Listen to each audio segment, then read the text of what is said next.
we are taught to give our money to Wall Street. We have the stigma that they're the giants and the gurus of our money. So why not just give them our money, right? But have we ever stopped and questioned, where did we get this idea from?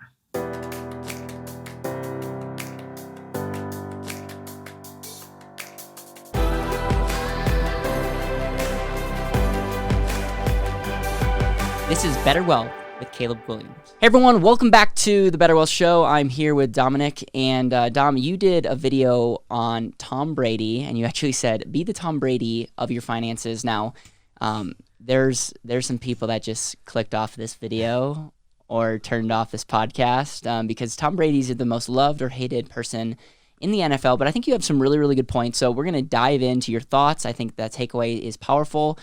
And without further ado, we're going to play your short clip here, and then we're going to tee you up on how you can be the MVP of your finances. What does Tom Brady do best? He is smart and he controls the game. He does not let other players, coaches, or the opponent control the game for him. He controls it himself. So it's time for you to be the Tom Brady of your money and do the same exact thing. See, we are taught to give our money to Wall Street. We have the stigma that they're the giants and the gurus of our money. So why not just give them our money, right? But have we ever stopped and questioned, where did we get this idea from?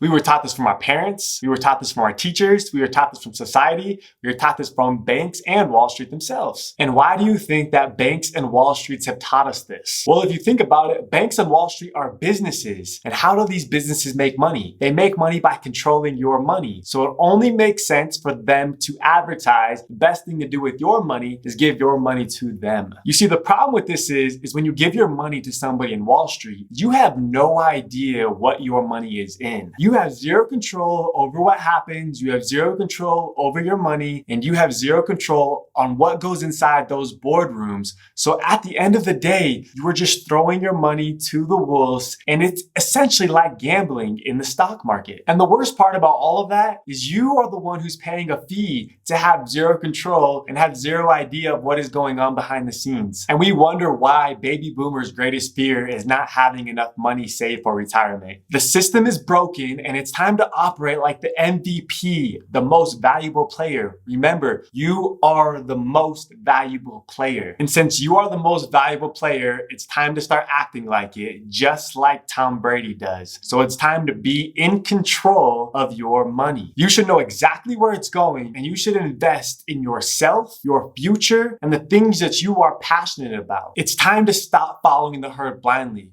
I challenge you to start questioning everything you know about money. Go do your own research and come up with your own conclusion. But remember the most important thing. You are your greatest asset. Now I'm curious, what have you been taught about money in the past that you've now realized is a false belief or a myth? Please comment below. I would love to hear your thoughts on it.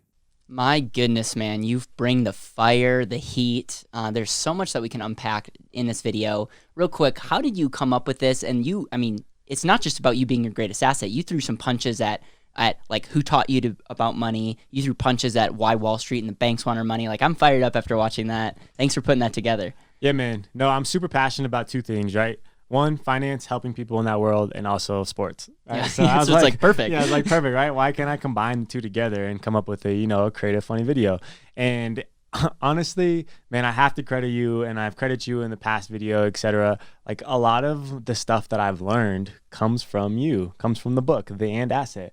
Learning from The And Asset honestly changed my life because it just gave me a complete mind shift on how I view things. Before, I always looked at stuff as a product. Yeah. But now, instead of looking at a product, I look at things completely different on you are your greatest asset, right? Investing in myself first and foremost, becoming the MVP, like I said in the video, like Tom Brady. He is the MVP of the NFL. He is the greatest. He controls his game. So why not us be in control of our life? Yeah, Tom Brady's not just like banking on some NFL or the team or some coach to like make him be successful. Like, he's taking ownership, and that's why he is the greatest of all time when it comes to football. Let's talk about, you said like who taught you about money. I know that you, real quickly, like who gave you the concept about money, and what was your mindset about money before you kind of got introduced to this whole concept?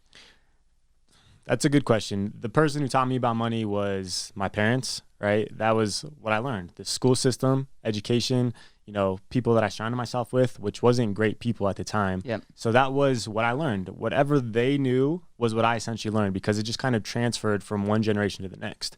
And so now that I know what the truth is and what's not the truth, I can surround myself with other like-minded, high-level individuals like yourself and learn the actual truths about what is behind the scenes of money. It's interesting. A lot of Wall Street, the banks, what we're actually been taught, if you go to business school, is like different strategies, but at every time it's taking money, putting it outside your control. You even said like, we don't even know what goes on in these boardrooms. Like I would go out and say, if you're investing money in the market, and again, there's a play in the market, and I'm not bad-mouthing any one strategy, but I can guarantee you that majority of people that are investing in mutual funds have no clue what they're actually invested in, and then they have no clue what's actually going on in the boardrooms of that company. What's interesting is I see so many people to ask me like, Caleb, what should I invest in? What should I invest in? I look and I'm like, man, you're making a fraction of what you should make.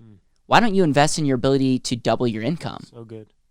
No, that is so good. And that's where I think most people need to put a majority of their attention on, especially at the beginning of their career. I mean, honestly, not even just the beginning, but just in general, because people are so focused about taking their money and putting it into a product, but they're not even making enough money to put it in to make a dent in investing, quote unquote, or the market, right?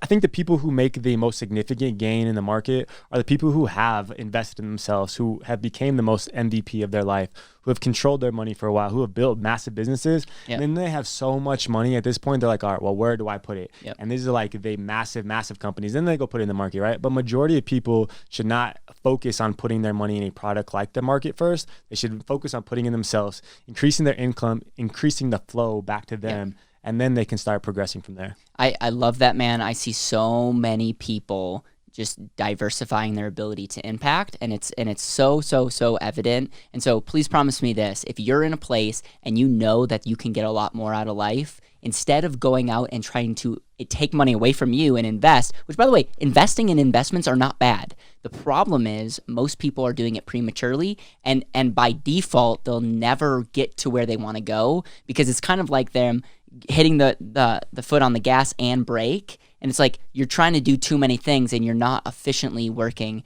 with your life. Man, I absolutely love that. I'm also going to plug two things. ROR. A lot of times people say ROR stands for rate of return.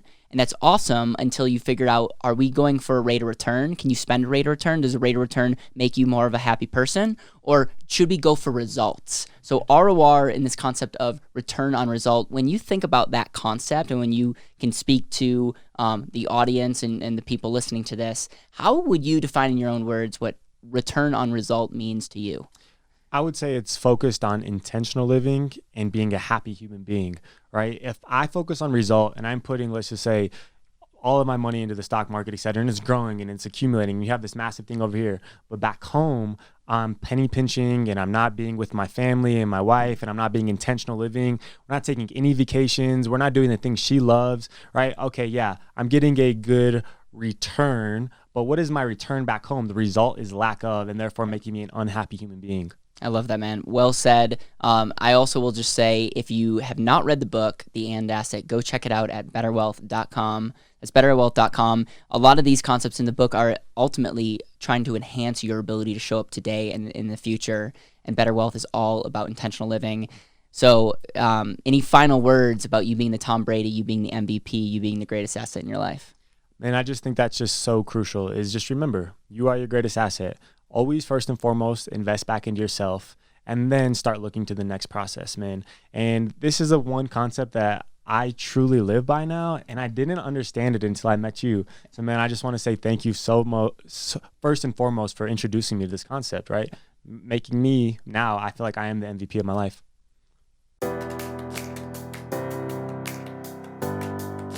Thank you so much for listening to the Better Wealth Podcast. It would mean the world to me if you could hit subscribe, leave a review, and share this with the people that you know and love.